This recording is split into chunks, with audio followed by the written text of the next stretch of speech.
get my materials out.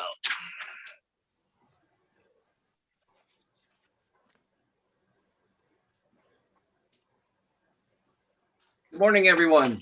Welcome to the Committee on Innovation Development, Economic Advancement, and Business. My name is Chip Curry, and I'll be presiding over this committee today. The purpose of this meeting is for the committee to receive information from staff and others in order for members to consider legislative proposals. And today we have one bill before us, which is LD 492. Only committee members and committee analysts and those specifically invited to speak will be invited into the as panelists to speak to the committee. For members of the public wishing to observe this meeting, it is being live streamed on the committee's YouTube channel and also will be recorded for viewing later. I think we're all familiar with the format at this point. We're going to keep chat to technical issues and be able to keep all the substantive conversations delivered so that they can be recorded and viewed. So at this point, I will ask if we can do a committee introductions. Representative Geiger, can you start us off? Yes, good morning. Representative Valley Geiger, District 93, Rockland and Owl's Head.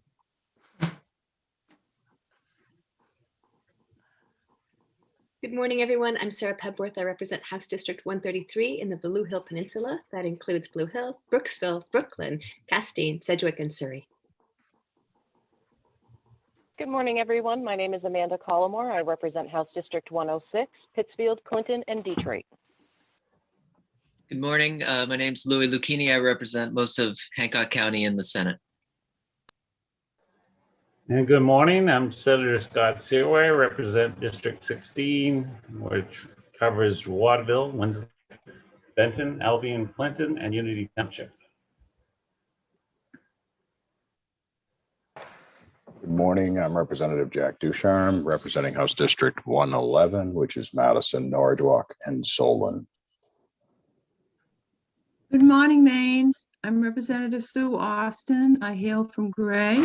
I represent almost 8/9. Oh no, 7/8. It sounds better. Of Gray. I have portions of Raymond, Casco, and I have all of Fry Island and Big Sebago Lake. Representative Tavis Hassenfuss, representing House District 81, which is Winthrop, Reedfield, and North Monmouth. Representative Kyle Bailey, House District 27, part of Gorham and Scarborough, and my apologies for the coffee maker in the background. You have a Zoom screen, so we can't quite tell. Good morning, everyone. I'm Sue Bernard. I represent Caribou, New Sweden, and Westmanland, all in Aroostook County, the Crown of Maine. And good morning, everyone. My name is Senator Chip Curry, and I represent the 26 rural, coastal, and island communities of Waldo County. So today we have LD 492, and I think the only other announcements I have are a bunch of different ways to say, be careful, we're on Zoom, and watch your microphone and all of that. But I think we've been really good about that. And I also see we're really good about putting our senator and representative titles on our screens. I want to introduce also we are being served by Ms. Jody Breton, who is our committee clerk, and Ms. Rachel Olson, who is our legislative analyst. And we'll hear from Ms. Olson in just a moment. If you're following along on this LD4, you can find the materials on LD 492 by going to the Maine legislative website, clicking on committees, clicking on the Innovation Development, Economic Advancement, and Business Committee, and then hitting committee materials. And you can look up all the information on this LD by clicking LD 492. So if you're following along on that way. At this point, I would like to open the work session on LD 492, and I will ask Ms. Olson if you can share with us the bill analysis. I can. Good morning, everyone. I just wanted to ask, as we move forward in the electronic systems has changed. Would the committee still like me to share my screen with the bill analysis, or would you prefer for me just to read along and let you guys look on your own screens? I say share the screen. That's my vote. Is anyone opposed to screen sharing? We'll do a screen share. Thank you. Okay, I just wanted to check in to make sure we're still happy with that format. I'll make it bigger. I know it's a little small on your screens. I'll make it a little bigger. So we have this morning LD 492, which is an act to create a regional grant program to help rural businesses find qualified staff. This bill creates a grant program and related fund for the purpose of aiding entities in hiring a workforce recruiter. The purpose of the position is to advertise and promote jobs in rural Maine and to locate qualified staff to fill open positions. Funds for the program are provided by a one-time appropriation from the general fund of $1 million. We heard from Senator Stewart, who's the sponsor, and Kate Foy from DECD, and the DECD is the portion of statute that this bill falls under, as that will be under their department. The main highlights here from the testimony that was given in favor is that population growth is critical to the growth of Maine. We need to draw people here. They made reference to the 10-year economic strategy in growing the number of individuals that come here. And that in order to do that, we have to focus, have a clear strategy to bring newcomers to the area. As a part of the testimony that Senator Stewart put forward, he mentioned the NBRC, the Northern Border Regional Commission. There's funding related to that it was his desire to potentially see an amendment to the bill that would allow these funds to be used or linked to the fund that's being created for workforce recruitment. Kate Foy provided some links related to what this funding is and how it's currently being used here in the state, how municipalities and other groups might apply for it. So I've linked that here. We can talk a little bit more about that. I also mentioned that Senator Stewart mentioned that he has another, he's submitted another bill request. This has not been printed, so this is only coming from the preliminary list of working titles for pre-cloture legislator bills. But he did put forward a resolve that's directing the Department of Economic and Community Development to amend its current guidelines under the Northern Border Regional Commission's allowable grant requests to include support of population growth strategies around the state in concert with the state's 10-year economic development plan. So were that bill to move forward and be printed and referenced to this committee, this is what he was referring to, and there's a connection between the two. The committee asked, and I found this question myself personally interesting, what is rural? What's the definition of rural? And how we might define that. I pulled a couple of things for the committee to consider around this. I think the short answer to this is there isn't a good definition or an official definition of rural in statute, certainly not within DECD statute. I pulled two examples from the Maine revised statutes, one from Title 22 on health and welfare and another from Title 36 on taxation. The one on taxation in particular refers to the decennial census, federal census.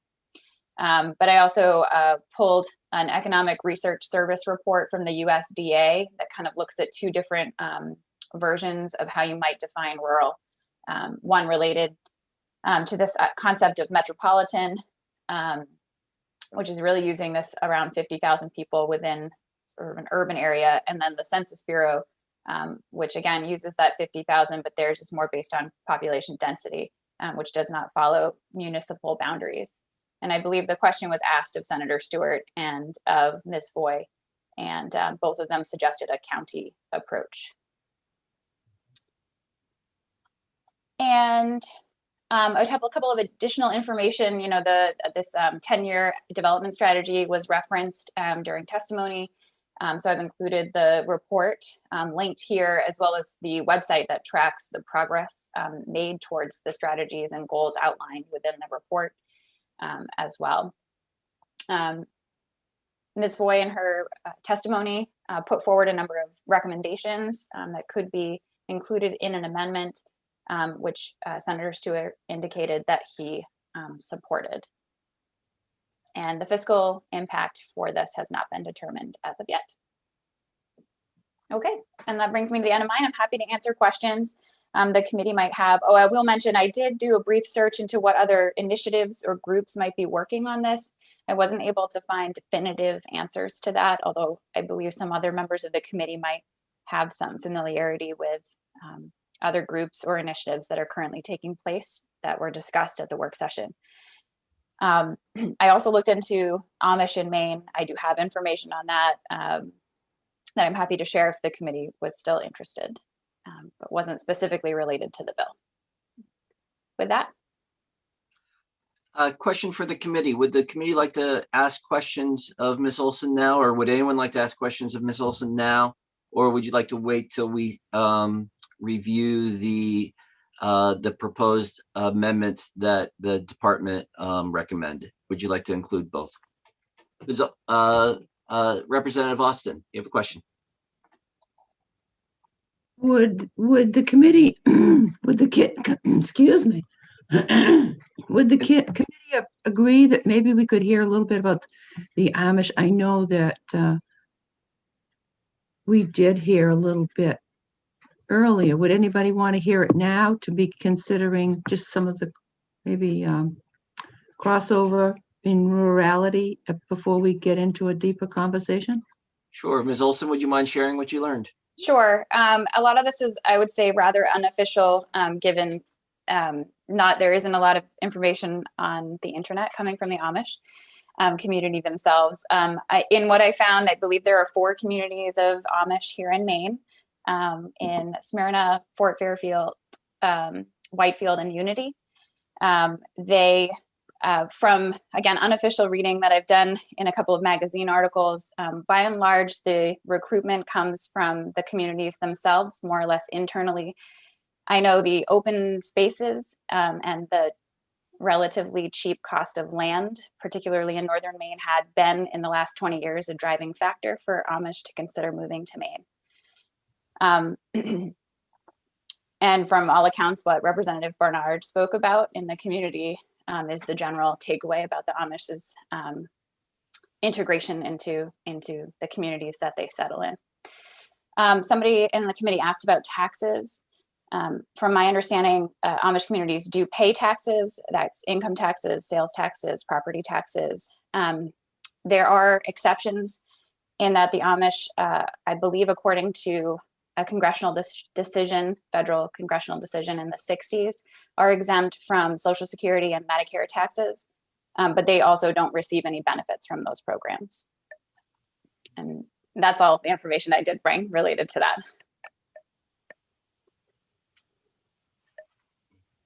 Representative Austin, did you have another question or follow-up? Yes, thank you, Mr. Chair. Rachel, you mentioned the taxes, and were you able to see whether, did they buy the property as a unit holding, or do they have ownership individually where their homes are? You may not have that. I don't have that answer. And I think that might vary by both the property and the community, but I don't have the specific answer to that. Although I do know that when they, in the state of Maine, when they pay their property taxes, they are paying into the school systems as well, even though their children do not attend the school systems. Thank you very much. You're welcome. Is anyone opposed to us reviewing the amendment that was proposed by the department and supported by the sponsor before we move on? Okay, Ms. Olson, could you share the testimony from Ms. Foy? I can. Around that had the specific recommendations? Yes, and I believe Ms. Foy is also in the waiting room. And if you could bring in Ms. Foy, that'd be great. And so Ms. Breton, if you could bring in Ms. Foy, thank you. I do not see the bill sponsor. I don't know if anyone can reach out to Senator Stewart if he was planning on participating or not.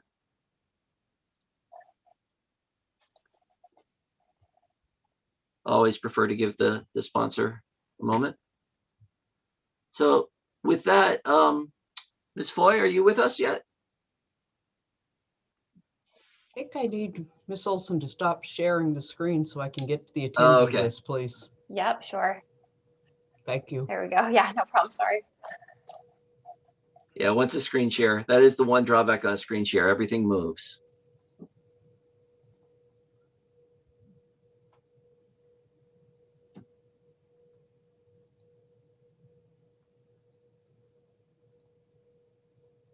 And welcome, Ms. Foy. We're just kind of going through the original bill. I think you've been watching. Ms. Olson, if you could bring up the testimony from Ms. Foy where she outlines the recommended amendments that the department had. And I do want to confirm that these were supported by the sponsor, so that I just wanted to check on that.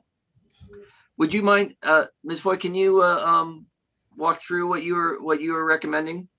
Or Sure. what the department's recommending? I'll try and read from the screen share. I don't have my testimony pulled up. I have the amendment pulled up on my other screen. But I think the bottom line was we were looking to help Senator Stewart create a program where we could leverage additional federal funding, whether it be through the MBRC or other programs. We were further looking to define what entities he was referring to in his bill. So working through making sure that we had a stronger definition versus just broad entity, but economic development districts or agencies or initiatives. So it wasn't just, again, so broadly defined. I think we felt given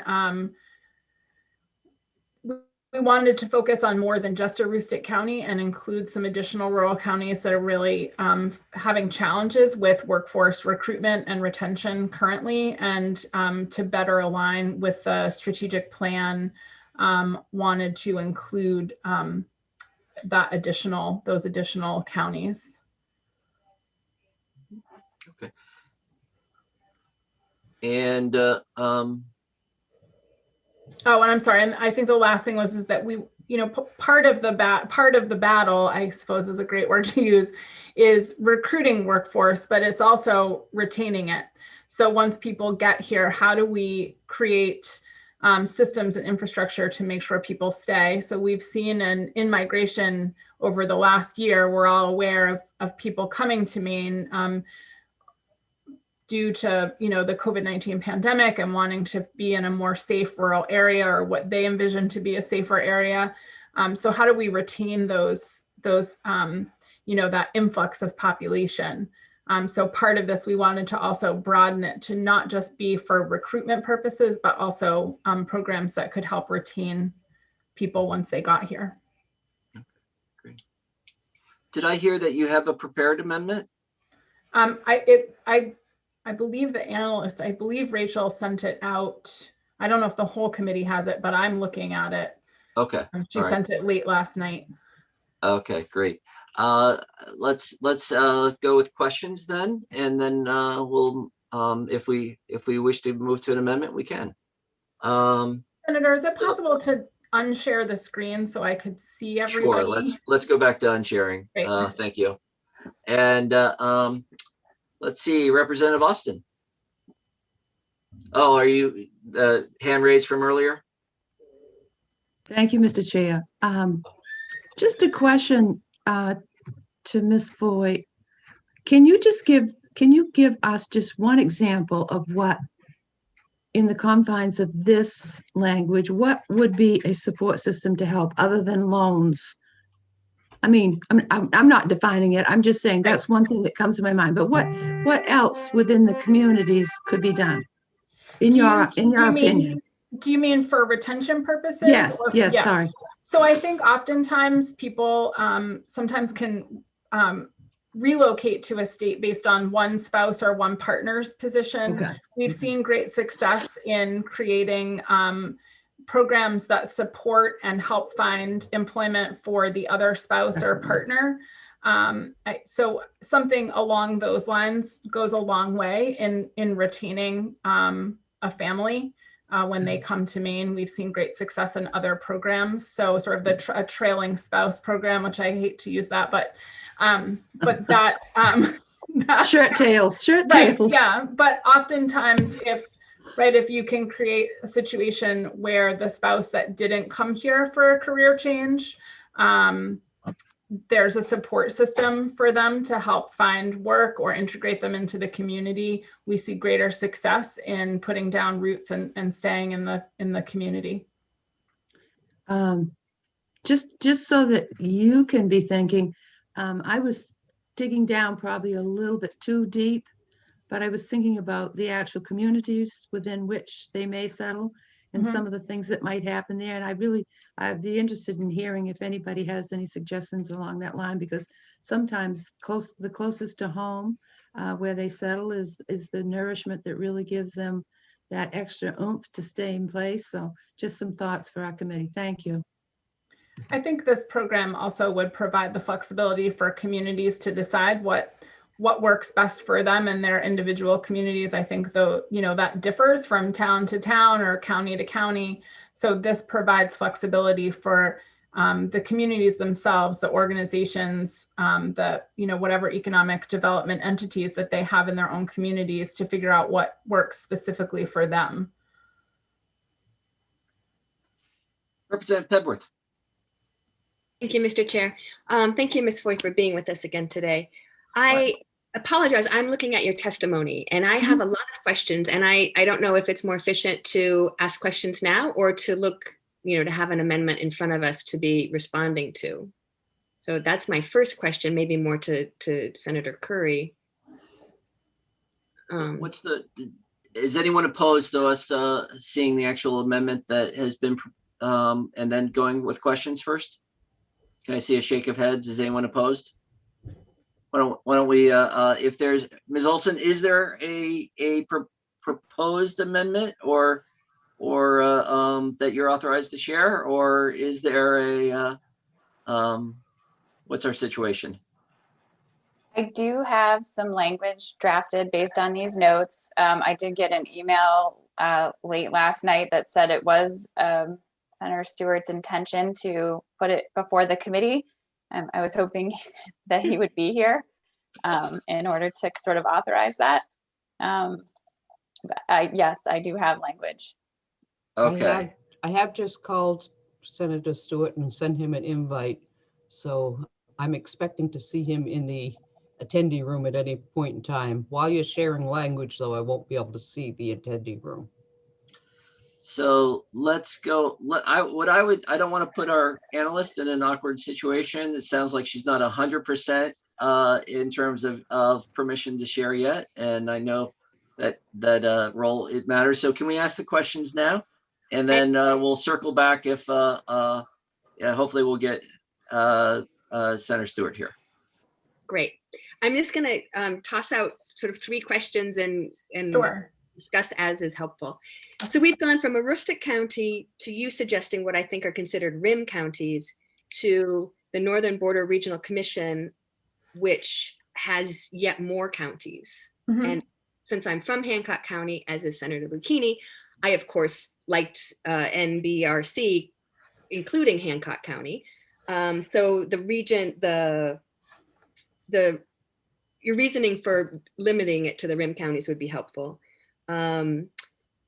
I also had wondered what the retention aspect, what options were there. So that was helpful to hear about. And I wonder then how we're measuring that, because that's sort of a question overall, is how are we measuring success with this? In number 3 in your testimony, you talk about the grants could be competitive, managed by DCD, but would go in block grant form to local economic development work. And I need a little more explanation about that, or how you see Northern Border Regional Commission working together. Sure. Can we do one question at a time? So, because I've already forgotten what your first question was, so I'm going to do my best to answer them. But could you go back to let me start with the first question, and then if that works, okay, then we can go from question to question. I think the first one was about the choice in counties.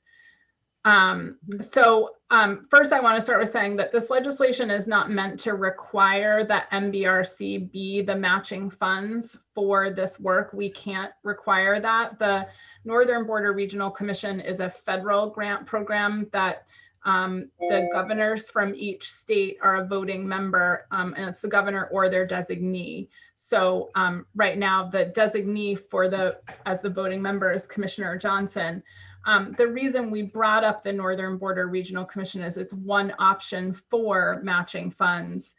And recently, in the last few weeks, DEC or the state of Maine requested a change in eligible projects so that workforce recruitment and retention could be one of the eligible projects for grant funding.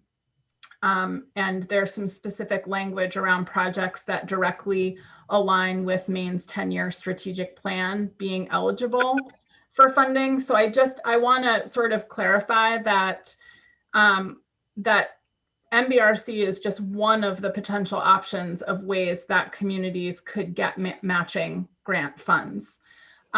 We chose those 4 counties because those are the 4 counties that struggle the most with workforce recruitment and retention. And given that it's a brand new program, sometimes if you bite off too much, then there's not, it ends up, I think there's no reason we couldn't add at some point, but it seems to me as we begin a new grant program, the impact on the Department of creating and running a grant program, keeping it a little smaller to start in the first couple of years of something new, just made sense to us. Certainly amenable if needed, but with every county that gets added, it's increased staff time. So I think that's why we wanted to keep it small to start and see how things went. You asked a question about it becoming a block grant fund. So DECD can create grant programs. However, we are not statutorily allowed to actually disperse funding. So if we create it as a block grant program, statutorily, there's some statutory reasons why we would do that. And I'll have to get back to you on exactly what they were, but the easiest parallel I can draw for you is when we did the Maine Economic Recovery Grant Program and the Hospitality Grant Program late last year in response to COVID. We created the grant program, but we had to work with the economic development districts around the state to actually cut the checks. As a state agency, we're not statutorily allowed to do that. So that's part of the reason if it's going to live in DECD, there are statutory reasons for creating it that way. And I don't want to misspeak about what that is. So I can get some more information to you about why we would need to do it that way. But I do know there are issues around how funds are dispersed from the department and an inability to do that just in a regular grant program. If I may just follow up, Mr. Chair. Yeah. Oh, sorry, Senator, that's your call, not mine. Go ahead, Representative Edwards. This is really helpful information and I appreciate it. So if those 4 counties are the ones in Maine that struggle the most, it might be helpful to have data that support that. I mean, I assume that you have looked at the 16 counties of our state, which I could sing for you if you wanted me to. Right. and song that stays with us all. So these 4 are key, and I can appreciate the line has to be drawn somewhere. That would reassure me a little bit more. And then reducing the funding, having it spread over 2 years, pilot program, ramp up, those seem really good to me. On the other hand, we know we need to recruit a lot of workers. And if, is this the appropriate speed to be going forward? Is another question that I have. And then I'm going to be quiet and listen to others. I mean, yes, I don't disagree. If we had $100 million for workforce recruitment, I would happily take that funding and create all these amazing programs to recruit workforce. I think, again, given that this is a pilot program and we want to see the success of it, I think it's about how starting out small, seeing what other funding is available, partnering with communities. There are a number of other initiatives and things going on. So and wanting to make sure it got the funding to get started. So I think, right, I'm never going to turn down more money for workforce recruitment any more than I would turn down more money for broadband expansion or all of the other initiatives that our department feels are really important to the success of moving our state forward. I think we are just trying to be cognizant of budgetary concerns, see what other funding communities could receive, understand that these are new initiatives. So not wanting to overwhelm the system, all of those things were consideration in our recommendation to start, a little smaller. And I'm happy to get you the data. I don't know it off the top of my head, but I'm sure there's somebody in my department that absolutely does. Thank you. Senator Searway. Thank you, Mr. Chair. Just wondering, how does this compare, or how would this interrupt anything? Like, I know there's the Pine Tree program, and this would compare to it or interrupt anything on that, or how it would, because I know there's some pros to that too, and how it was handled, and I'm just kind of wondering how this would work with that, and obviously. So I'm sorry, just so I understand, thank you for the question, that asking if it would adversely impact the Pine Tree Development Zone program? Yes, yeah. I guess I don't necessarily have a great answer for that. I don't think that it would. They would be two very separate programs. The Pine Tree Development Zone program itself is around funding investment in Maine at the corporate level. So people who want to increase or come to Maine and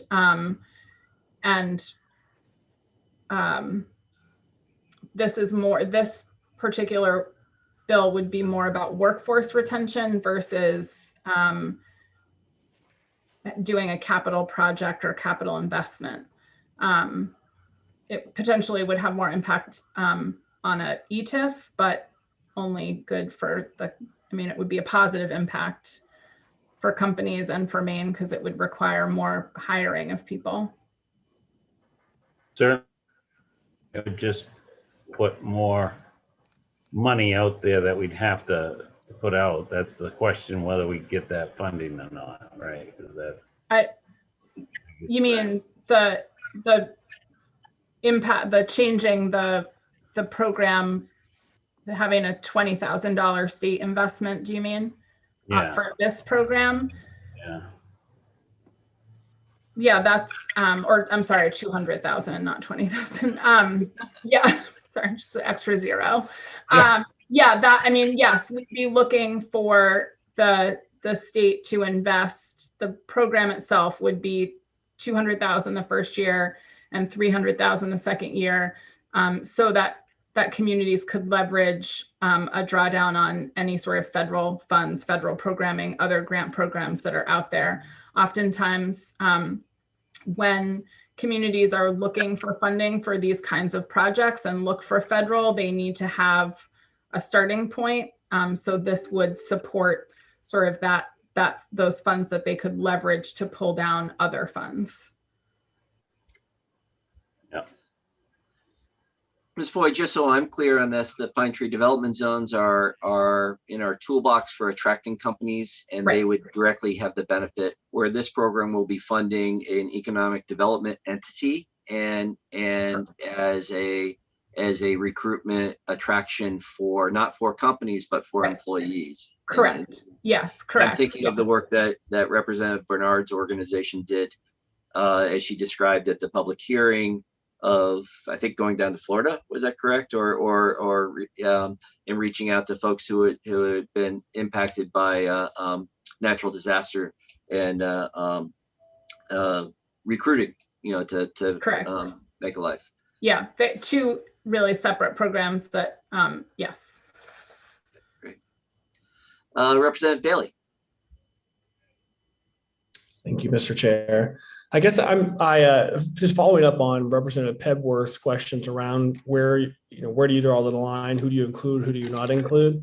I mean, I would certainly advocate for not including Cumberland and York counties.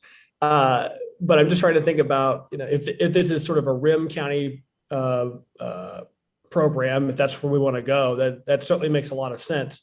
And then, understanding what else exists out there for the other counties in Maine would just be helpful to me too. So maybe you could just speak a moment about other state grant programs and or federal programs that might be available to, for example, I think Lincoln County behind Somerset, behind Piscataquis County has the largest percentage decline in population and anticipated to be such. It might be surprised if you asked a person on the street in Presque Isle or Dover Foxcross, they might be surprised to hear that. But I'm just trying to understand too where this sort of fits in the bigger landscape. So if you could speak to that, that'd be really helpful.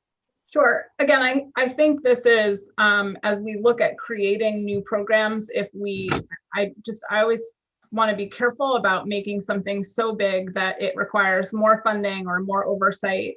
And again, I'm amenable to adding other counties. I'm certainly not drawing a line in the sand by any means. We chose, again, these four as one, they would be eligible for MBRC funding, which aligns really well with the projects that these counties are doing, or aligns very well with the strategic plan, which could be part of these programmings, but want to, again, make sure it's not simply about the MBRC funding. We certainly can't legislate a requirement that MBRC fund all of the programs. The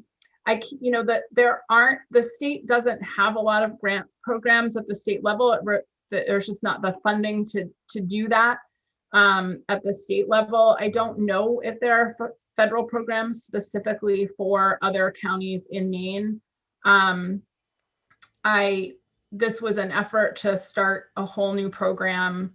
And so again, it was just about keeping it manageable and looking at originally, the sponsor had wanted it to just be specific to Aroostook County. So we wanted to expand it a little bit and see where it could go. And certainly, if we see success, then, then can grow this program. There are other, there's some legislation right now around recruitment of veterans. I'm sure everybody's familiar with the Boots to Roots program. So there are other programs that maybe aren't necessarily county specific. And so I would, I don't have enough information to sort of share any more than that about other programs. There are other agencies out there doing that work though. Okay, and if I could just ask a follow-up, Mr. Yeah. Chair. Sorry, I did it again. Go ahead. I certainly get exactly what you're saying, and I understand the importance of sort of limiting it, at least to start. You can always expand the program if it's successful.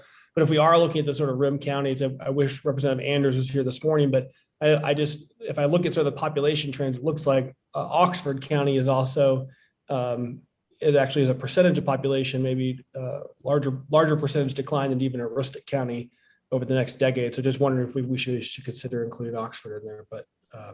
I don't believe they're eligible for MBRC funding. So I don't think I've got to look at the county list again. No. And, it's not all counties that border Canada. Yeah. They might be. I'm doing the geography in my mind. Yeah, Oxford and Franklin both also border. Yeah, then. Yeah. And I just want to say, because I have a detail that might be helpful, if I may. Go ahead. The MDF measures of growth. When I look at their page on poverty, the Rim counties, which does include Oxford, includes Franklin, Aroostook, Somerset, Oxford, Piscataquis, and Washington. So that would argue for including Oxford.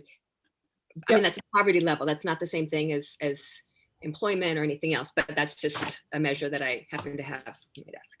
And they are, sorry for the lack of geography. They, in my brain this morning, they would be part of that as well. We're certainly open to that. Representative Ducharme.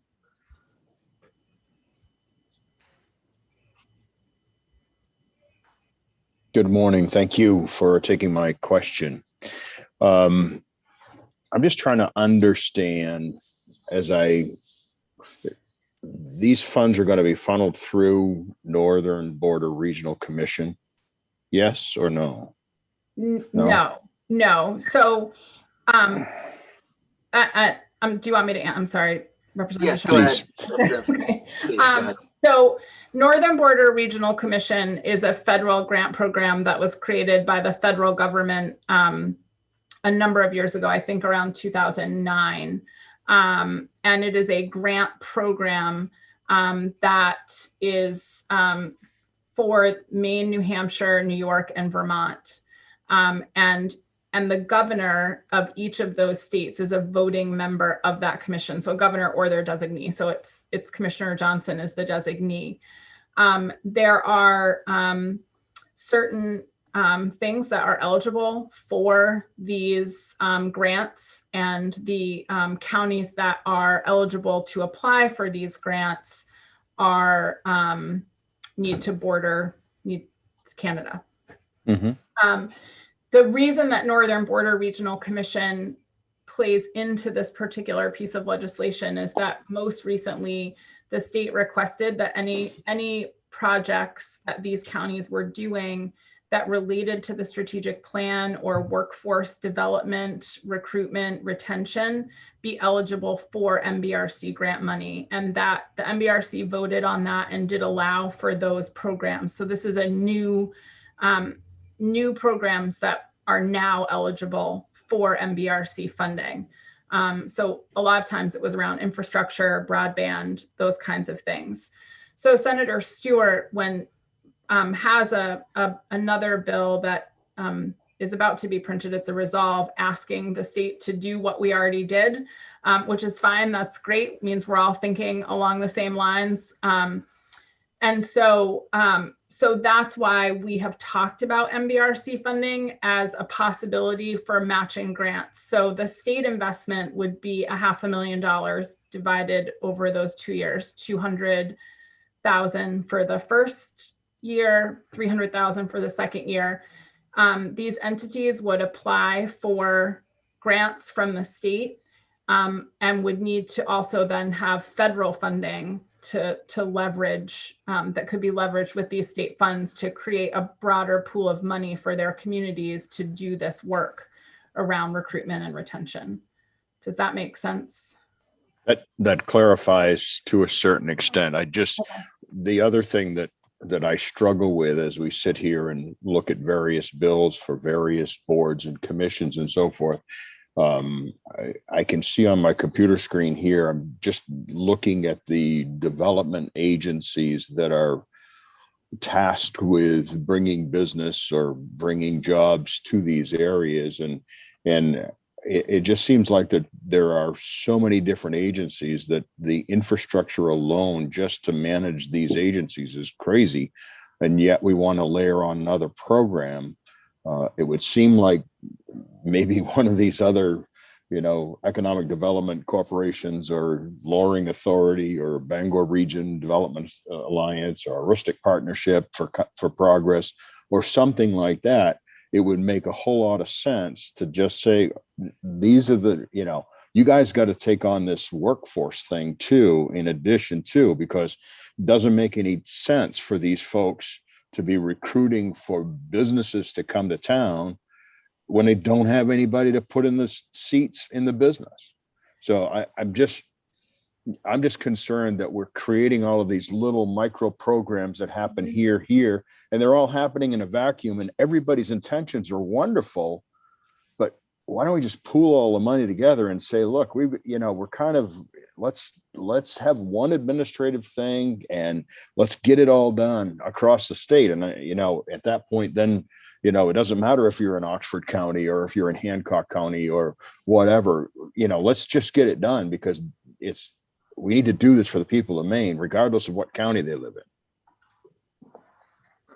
Representative Ducharme, I wanted to respond to that, and I wanted to just check my understanding that my thought was that the amendment was really trying to get the fund, was trying to make sure that the funding was going to support those entities, like they would be the ones that would be able to apply for that grant. So we would not be creating a new organization with a new administration, but they would be able to say, to go after the part of the 200,000 and the MBRC, but we would be supporting that entity that would then make the calls consistent with the rest of what they're doing. But it is certainly new funding, but not a new organization we would be looking to fund with this. And I just wanted to, excuse me, is that part of the amendment? Because I haven't seen the amendment, so. Yeah, well, I believe so. And that was certainly in the testimony. I haven't seen the amendment either.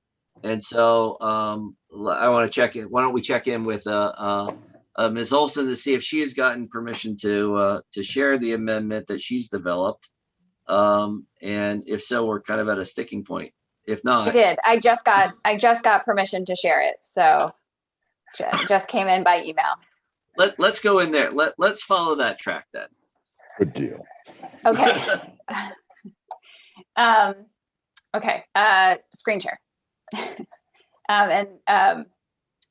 This is I'll just mention this is a draft form, obviously. Okay.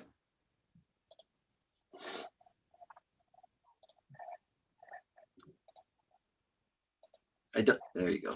Yeah, sorry about just a couple clicks.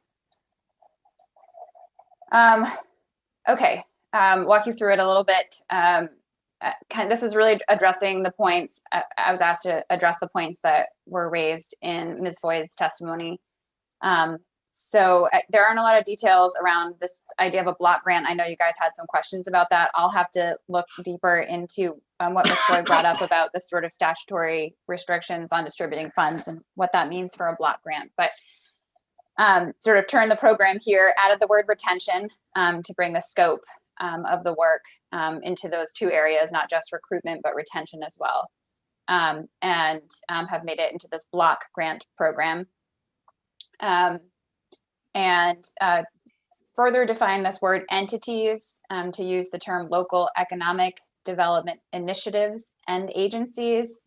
There's certainly, we could further work on that language if we'd like to more define what that might mean. And I've removed the portion about having to hire a workforce recruiter so that you're not hiring the position of a person to do the recruiting, but to develop different strategies, which might be to hire someone to do those recruitment strategies, but could also be, as Ms. Foy mentioned, programs that might support trailing spouses or families that are kind of integrating into the community. But those to have the flexibility for those initiatives and agencies to decide what's best for their region. So removing that prescribed individual. And then I did add here the counties that Ms. Foy presented in her testimony of Aroostook, Piscataquis, Somerset, and Washington. So for the purposes of the section, we're defining rural regions as those. And as I said, there really isn't a statutory definition of rural, so it would be fine to phrase it in this way, specifically for this section. We've added the matching funds. It just says all funds awarded must be matched by local funds. I selected on a one-to-one basis. There's certainly room to make a different decision on that. I wasn't directed one way or another on what the matching should be. This would allow the matching to come from those NBRC funds, but certainly could come from a variety of other places. That was just presented as one option that as Ms. Foy put forward. We still have the rulemaking and the reporting. So the department shall report by January 15th of each year to the Joint Standing Committee of the Legislature having jurisdiction over these matters, which right now is the IDEA Committee.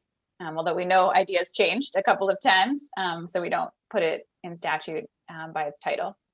And that would include a report with the number of grants given and the results achieved. So I know there was a question about how to measure success. So we do have a reporting element here that would at least put forward the number of grants and the different results. I just wanted to point that out from the original bill. And then the change in the appropriations and allocations section regarding the funding. So 200,000 in the first year of the program to be 21-22 and 300,000 in the second year. So that's a reduction from 1 million in just one time in 21-22 to $500,000 spread out over 2 years. Thank you, Ms. Olson. Yeah, I think that's it. Thank you. Sorry. If you can leave it screen shared, I can see can. both at I'm this gonna point. just try to So if get anyone wants to more. look, and Representative Collmore. Thank you, Mr. Chair.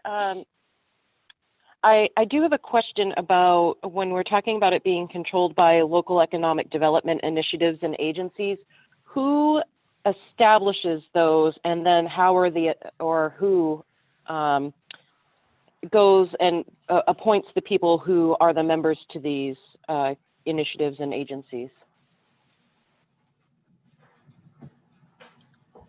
I'm going to ask if Ms. Foyt, can you address, the kind of the scope? I'm sure in a grant application, it would look like who is eligible to apply. And so what that is, that established through rulemaking, or is that an obvious set of group?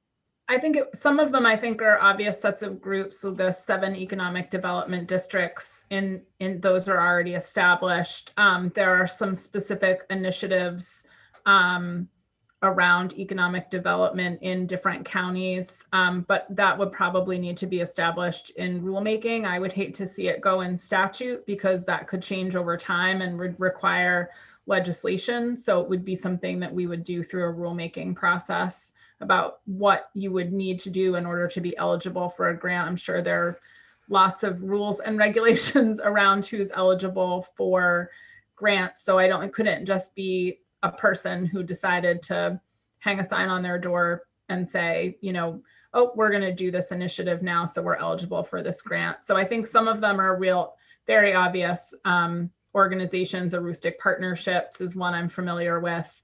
And again, the 7 economic development districts that already exist. If that answers your question, I guess I don't need to keep rambling. If I may follow up, Mr. Chair. Please. I would also like to, for the 7 economic district ones, how are those members appointed? Who chooses them or appoints them? They're not appointed. They're organizations. I'm going to Google while we're talking. Okay, thank you. Yeah.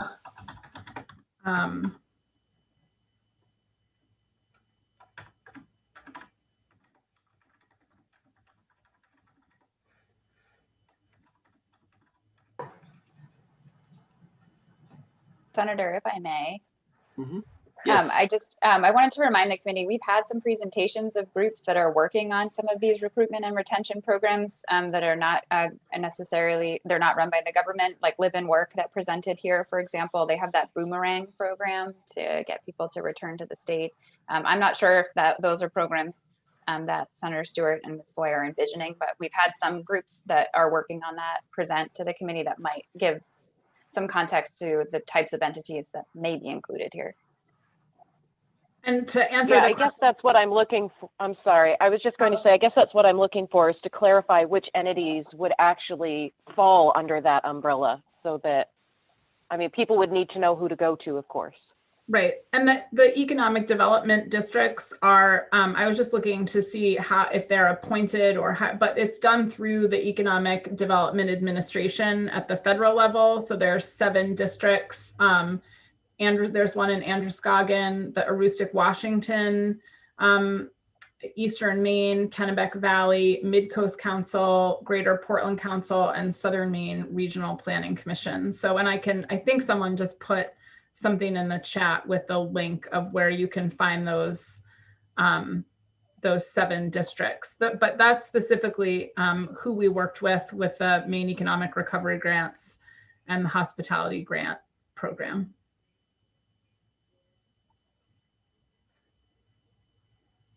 But I would say those entities probably would need to be defined through rulemaking.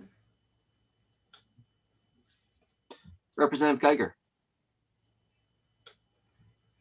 Yeah, I guess I'm interested in what the thought is about making this a one-time grant.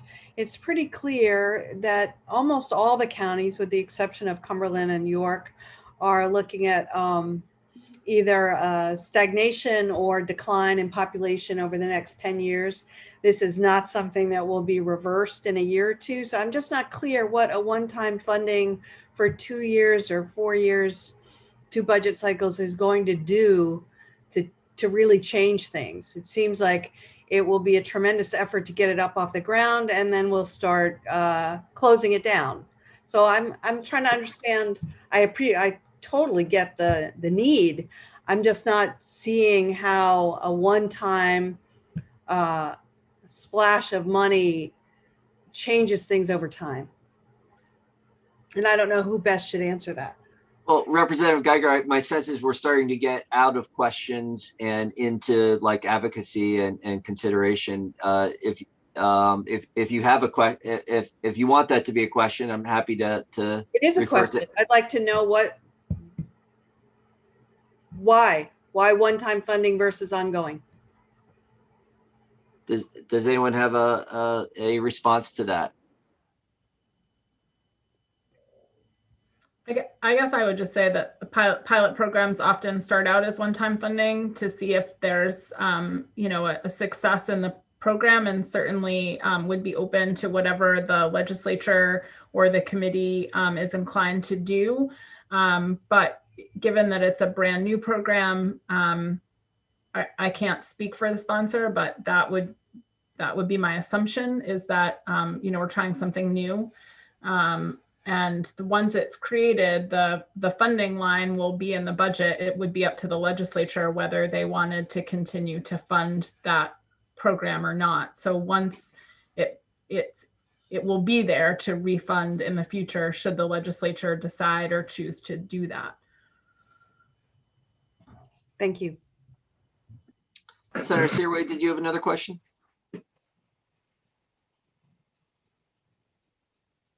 No, I probably didn't take the hand down. I'm sorry. Okay. Senator Representative Bailey. Thank you, Mr. Chair. I'm just curious, Ms. Foy, if you see a path for us perhaps to amend this bill or give some sort of directive to DECD around.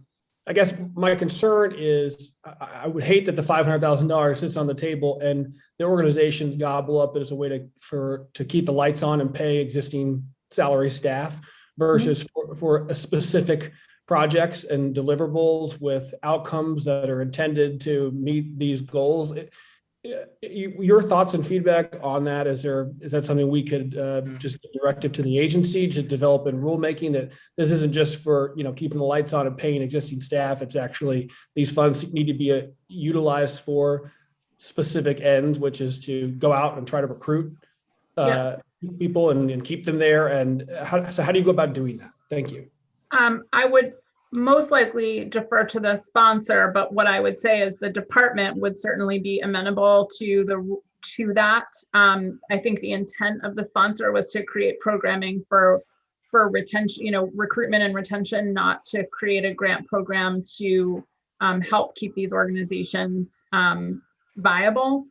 So we certainly would be amenable to that, but I would also want to make sure that that's what the sponsor of the bill's intent was. I don't disagree with your thought process at all, Representative Bailey. I think it's a really good point. Thank you. Representative Roberts, I'm going to ask, are you with us? Representative Roberts. Yes, I'm here. Okay, great. I need to step off and defend the bill. So I'm going to ask you to take over chair. Okay, sure.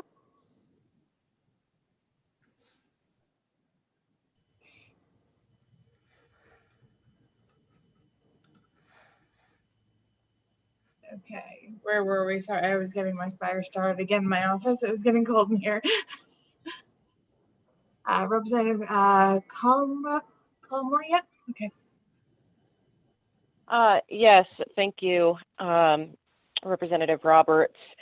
I feel like, and this is, we're moving away from questions, so for me anyway, and it's more about doing the work part of this. And I feel like where we have so much up in the air about the intent of the sponsor and him not being able to be here to kind of clarify with this amendment and how it could be directed correctly, if it's possible that we could table this bill until we can actually get that direct feedback from him. I would hate to do a vote misunderstanding the intent. Is that a motion to table, Representative? It's more a question on how the committee feels before making a motion on it. Representative Austin, I believe you're next.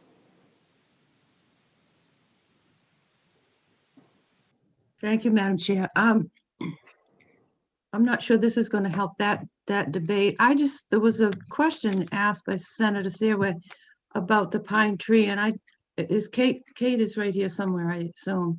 I just wanted her opinion that the two really don't work in conflict. I see the two working in tandem.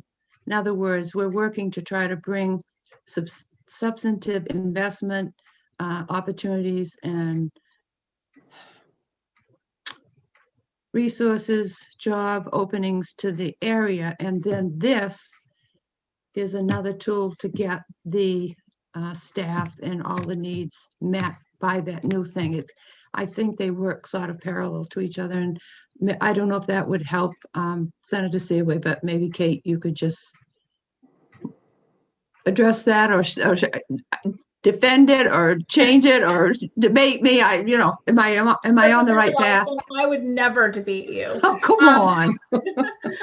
You are very correct. They are two very separate programs. The Pine Tree Zone program is used as part of an incentive package for investment for corporations to either move to Maine or expand on what they already have here. Whereas this program that we're talking about today would be around recruiting the workforce so that, and again, I agree, they do, although very separate, work in tandem because you can't get people to have capital investment in Maine if we don't have a workforce to support that. So, but yes, two very, very separate programs run out of, although both out of DECD, very different areas. Representative Bernard and then Representative Seaway. Thank you very much, Chair Roberts. I wonder if it might be a good time to take a caucus in order for me to try to get a hold of Senator Stewart and see if we can get him in the room, because I think a lot of our questions could be answered regarding, intent or, some of the questions that Representative Collmore had that I think would make it so that we either, go ahead and determine we need to table or we can take a vote or whatever. Okay, how long do you think we need? It's 10:36 now. 15 minutes. Would that be Okay. good? And also, I got another thought too. Yeah, we can caucus, and if we decide to vote on it, we could actually wait for the reading and have Senator Stewart at that time says, and then we can reconsider if we had to. So it's two ways we could do it rather than taking up the time and table it and go through all that motions again. So, so if we can caucus and just try to reach him, and if we don't, then we can vote on it and then wait for the reading. Okay, so we will caucus and circle back here at 10 minutes of. Thank you. Thanks.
Okay. So we got everybody back. Representative Bernard. Thank you very much, Representative Roberts. I would like to report back to the committee that I tried to be in touch with Senator Stewart. He is out of the state and cannot reply to us. However, based on the information that we've heard and the amendment that has been offered, as well as the support that we're getting from Ms. Foy's office, I would like to make a motion that we, regarding LD 492, that it ought to pass as amended. We already have, did we have a pending motion already to table? No, that wasn't official. Okay. Is there a second? Second. Okay, Ms. Breton. You gonna take the roll? Could we have a little discussion first, please? Oh, absolutely. Sorry. Thank you. I just want to say that I am in full support of this bill as amended. I do wonder if we want to take the opportunity to wait until we have the resolve that we know is coming. We might have the possibility to strengthen or have a more comprehensive piece of legislation. I'm just throwing that out there as an idea.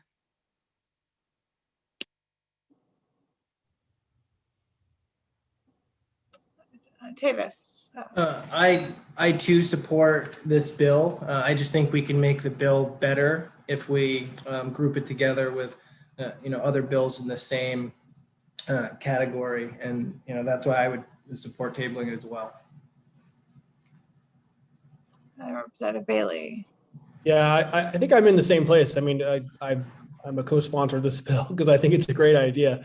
But I think sort of tabling until we can take up the resolve and anything similar to look at them together to strengthen it, I think would be really great, and make sure we give the right directives to the agency, especially around the concern I raised, to make sure that the funds are spent on new projects, initiatives, outreach, instead of, I just want to make sure that it's not spent on existing staff or overhead. It's just a concern that I had, but I think we could discuss that at a point where we tabled and brought them all together and had a sort of holistic look. That's just where my head is right now.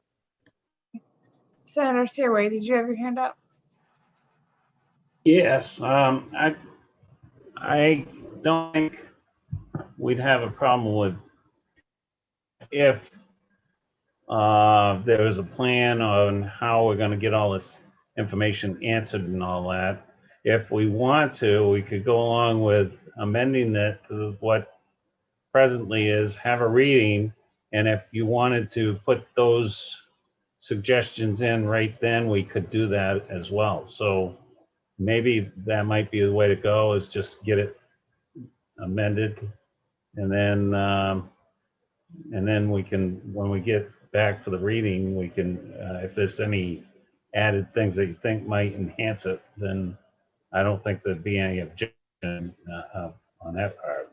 I just don't want to table it, not really get any traction, that's all. Representative Bailey, your hand was up, or was that, you're all set? Okay, Representative Collmore. Thank you, Representative Roberts. I wonder then if we could ask Representative Bernard if she might be willing to amend her motion to say ought to pass as amended pending review of the bill. Representative Hassenfuss. Thank you, Chair Roberts. I just think, both of them kind of accomplish the same thing, but I think tabling it is a more productive act, because if we want to make any substantive changes to it when we see some of the other bills coming at us, we can, group them all in as one, so that they're one comprehensive package instead of passing one bill and another bill and another bill. Which that's just kind of my general preference with everything. But I'm willing to go along with whatever the majority wants to do. Representative Bernard. Thank you very much, Representative Roberts. Yes, I'd like to move forward with Representative Collimore's question, am I willing to make that change in my motion? And I absolutely am, because I agree with Senator Searway that we're going to get more traction if we proceed in that manner. Representative Hassenfuss. Sorry, I just forgot to put my hand down. Okay. Okay, seeing no further discussion. Oh, Representative Austin. Yes, Madam Chair, do you need a second on that change? Yeah, did you second? You seconded the original motion, correct? Okay.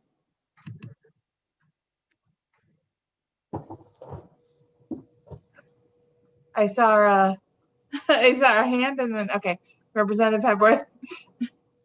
Thank you. For clarity purposes, is it the 4 counties, Aroostook, Somerset, Piscataquis, and Washington, that is currently in the amendment?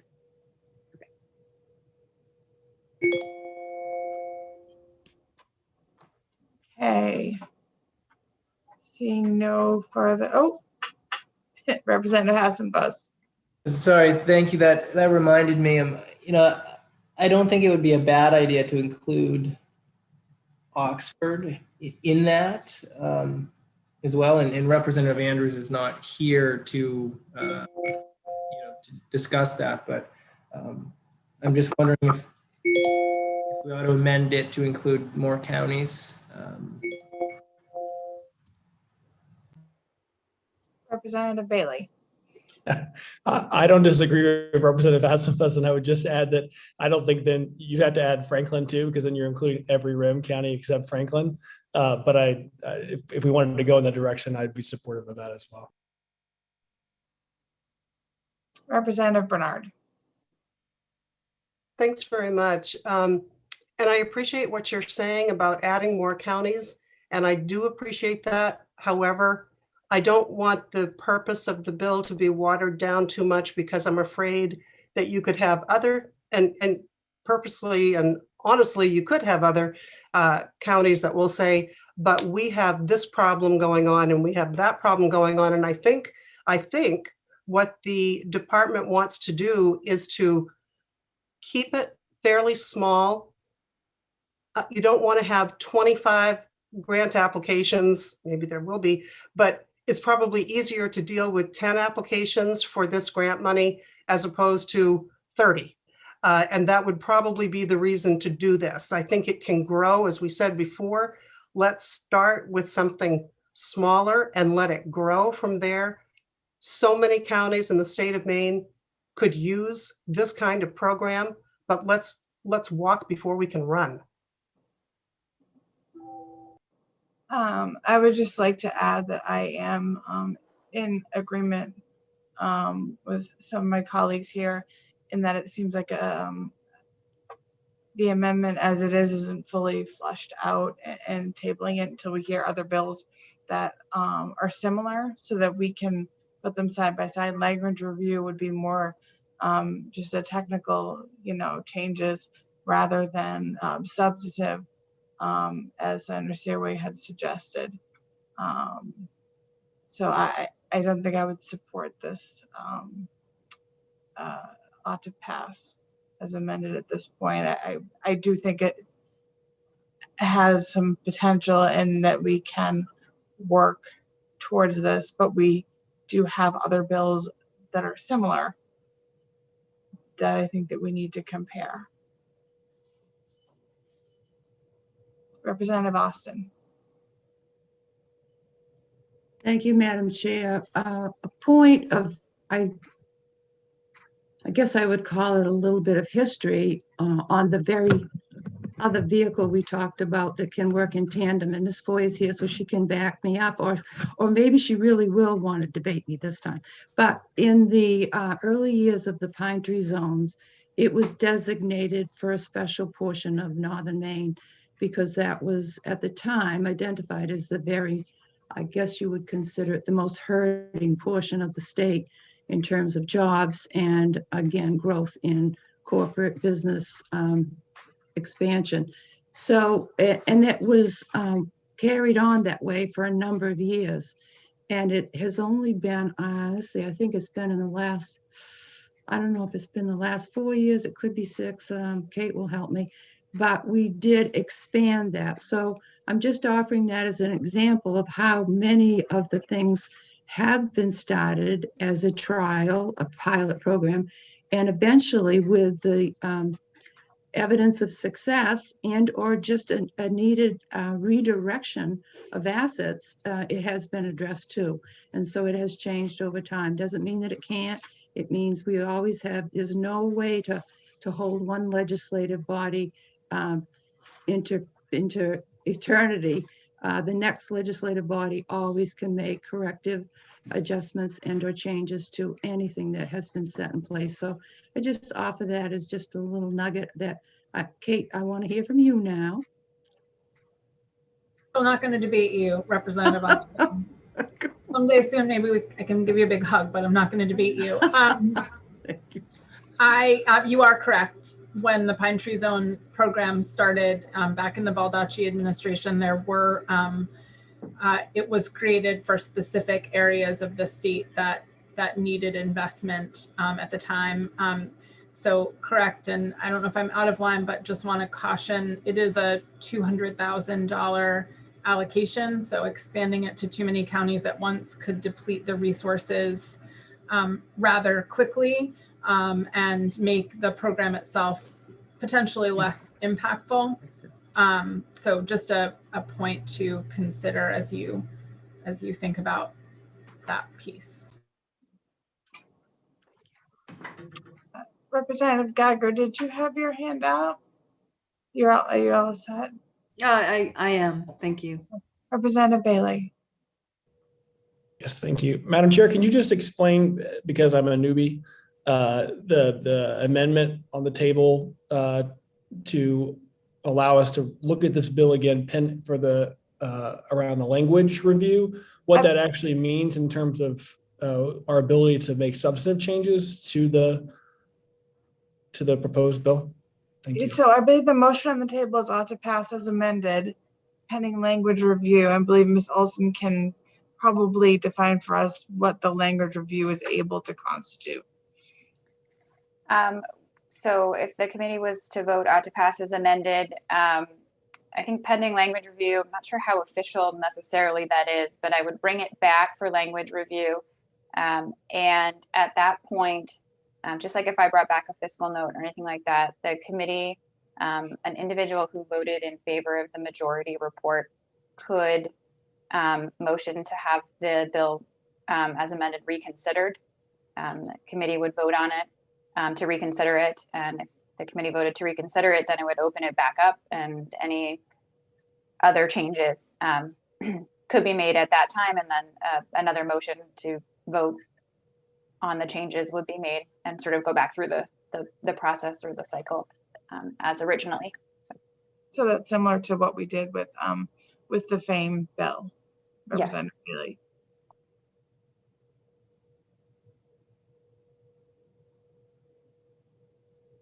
Did you have, oh, there's hands flying everywhere. Representative Geiger.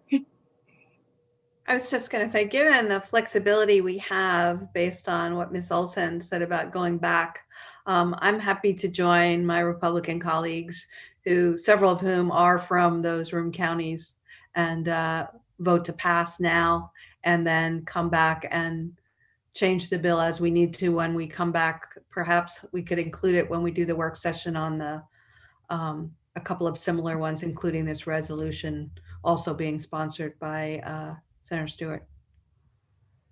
Ms. Olson, are we able to wait on language review?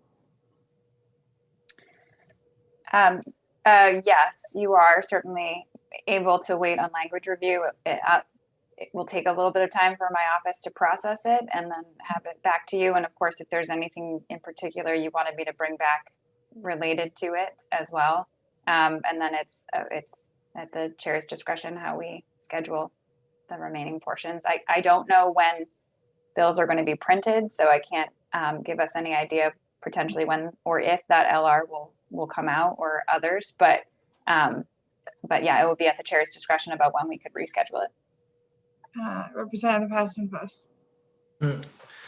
Thank you, Madam Chair. And I think Ms. Olson answered my question regarding timing. I was going to say that, it might be problematic if, depending on the timing of the language review, but as long as we're willing to say, we're not going to take language review up at this point until we've seen the other bills, and then we can have a motion to reconsider if necessary at that point. I think it would work, and I'm willing to support it, under those circumstances. Thank you. And just to make a comment, having served last session as well, I think as a committee, it's a good rule to always entertain any motion to reconsider it, and just know that that's on the table, for everyone. Representative Collmore. I just wanted to clarify, given Ms. Olson's definition of being able to reconsider, do we have to have both a minority and a majority, or can it be like if there's a unanimous report? I just want to clarify that so I understand. Sorry, yes, it can be if it was a majority report as well. Yes.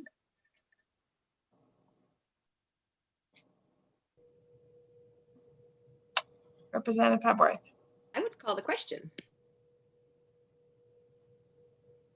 What was that? Sorry, I would call the question. Okay. Ms. Breton, can you call the roll? The question on the table is ought to pass as amended. So I have ought to pass as amended with language review. Motion by Representative Bernard. Representative Austin, do you agree with the language review part? Because you did do the second. Yes, ma'am. Okay, thank you. I just wanted to make sure that for the record we had it right. So if you're in favor of ought to pass as amended, you'll be voting yes. If you're opposed, you'll be voting no. Representative Geiger. Yes. Representative Geiger, yes. Representative Andrews is absent. Representative Pebworth. Yes. Representative Pebworth, yes. Representative Collmore. Yes. Representative Collmore, yes. Senator Lucchini. Oops, we've lost Senator Lucchini. Senator Seaway. Yes. Senator Seaway, yes. Representative Deschamps.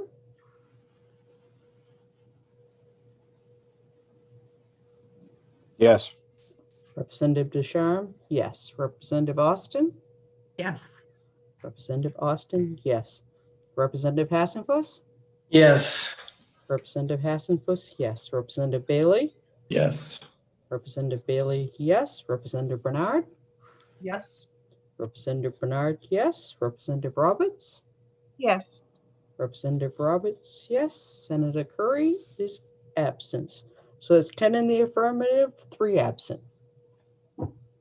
Okay, we will now close the work session on LD 492. I believe that's all we have on the docket for today. Unless Ms. Olson, do you have any language review or anything for us? If the committee would, I do have a hopefully brief language review of LD 171, which was the CPA licensing or the CPA firms. Okay. Sorry, hold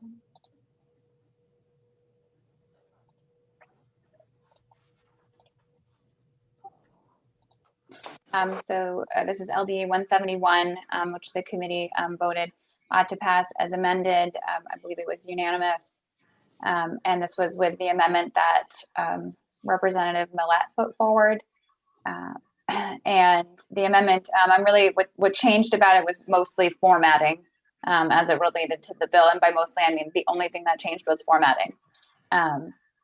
Previously, the requirements listed here, as you can see, were both were added at this top part. And then it read, unless it qualified for a firm license pursuant to section 3.8 and so forth. And it, as it was written, as it was presented, it was a little bit confusing and almost had sort of a double negative of a prohibition within a prohibition.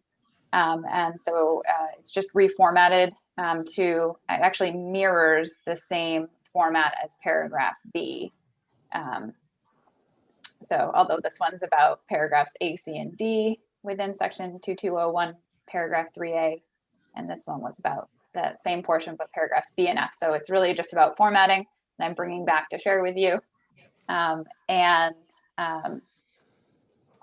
Just give you, and then we added these 2 new sections in the amendment the committee voted on, and the additions that were added are really about referring to the changes that were made above. And making this reference here. So by adding section 12201 subsection 3A is a list of services. As it was originally written, these were the list of services. These are also included in section 12201 subsection 3A, which is definitions of what an attest service services are. So it's referring back to the definition rather than listing them out here. And then making reference to the newly created section about firm licenses and the amendment that I just showed you above, and again here. So this is back in front of you for language review. And as I said, no substantive changes to the amendment the committee voted on, purely formatting. Does the committee have any questions, or are we all set with this? Okay. Is that it, Ms. Olson? That is it for today. I believe that Ms. Brennan has sent out an updated schedule if everyone, and scheduling for April 6th. So I believe that that's out there for everyone to kind of update their calendars with. Okay.